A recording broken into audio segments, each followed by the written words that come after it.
As you are aware, we are meeting on the traditional lands of the Whadjuk people of the Nyungar Nation on the banks of the Yarragan, our beautiful river. And so to officially commence our open day, please join me in welcoming Kerry-Ann Winmar to the podium so that we can pay our respects to the first custodians and acknowledge their ongoing connection to this beautiful country. Kerry-Ann is a Whadjuk Yoga owner and company director of Aboriginal cultural tourism business, Nyungar Tours, and has kindly agreed to welcome us to country.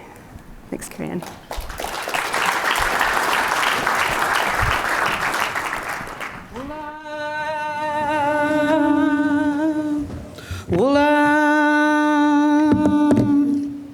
Murich Whadjuk Buja, Wula Wula Wula. Jirpin Nunak Jinningin, Kaya Wanju Nija Nunga Buja, Quilling Dabrakan Nija Quabadak Whadjuk Buja. First and foremost, I'd like to pay my respects and also give acknowledgement to the Whadjuk people here in Burruloo, here on Whadjuk country, of the Nyungar Nation. So it's a very important place here, and it is where my ancestors had been a long time before colonisation. So I want to give a little brief on about the acknowledgement. The Aboriginal and Torres Strait Islander people were the first midwives. They were the first explorers. They were the first navigators. They were the first engineers. They were the first miners. They were the first farmers, the first botanists, the first scientists, the first diplomats, the first astronomers, and the first artists on the country. And I like the word artist because that gives us that record of, that paper trail of how long Aboriginal people have been on the land. Archaeologists and anthropologists and probably guys like yourself, geos or what do they call them? The geos, yeah, okay, we're going to get that word right. But, it's very interesting. It's something that leaves that paper trail and it's very important to the Aboriginal people. The Whadjuk-speaking people of the Nyungar Nation have thrived over centuries throughout utilising what was out in their natural environment and all of their resources. With the Aboriginal people, and it's by giving understanding and the importance of caring for country. The chromosomes that make up our genetic fibres carries us over 14 generations before me and 14 generations before my Gabrielis, my grandmothers, my Morans, my grandfathers, and 14 generations before that. And our grandchildren can tell us that Aboriginal people have been here for a long time because I have grandchildren that tell me, Grandma, our people have been here for a very long time. So I let them have those words of theirs because they say that to me quite often. But the 14 generations before us, we have strong knowledge, strong wisdom and strong lure. And lure is part of that system that kept the Nyungar people together and under control. But today in Western society, we call it LAW, law, and that law system.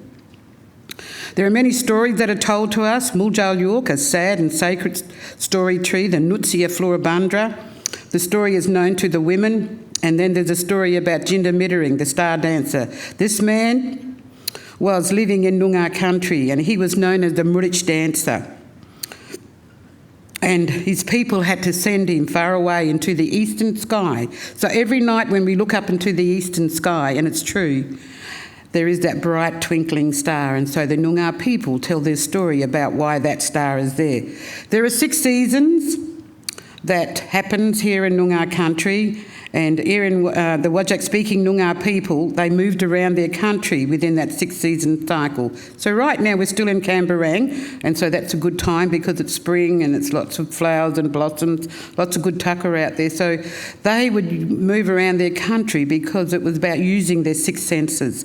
So they would understand what was good and what was good to eat and what was good medicine and how they moved around their country. So there was food there along the rivers, around the sea, estuary areas, plenty of food. There's plenty of Nyungar, kangaroo, wadge, emu and many other birds and other tucker that they could use.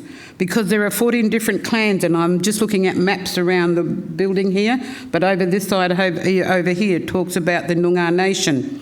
So there's 14 different clans, not tribes, but 14 different clan groups in that region. They speak slightly different dialect, but they can understand each other when they speak in Nyungar language. And so that extends from here, Burraloo in Whadjuk country, out to Ewart in Moora in the north, east to the Balladong in the wheat belt, and as far as Menang in Albany. So this is about the 14 different clan groups, and today it's been designed now with a government agreement with the Indigenous Land Use Agreement. There are 6 regions, and so you would probably come across that in your findings and part of your work. The knowledge I hold has been passed down to me through my Gabrieles, my grandmothers, my Morans, my grandfathers.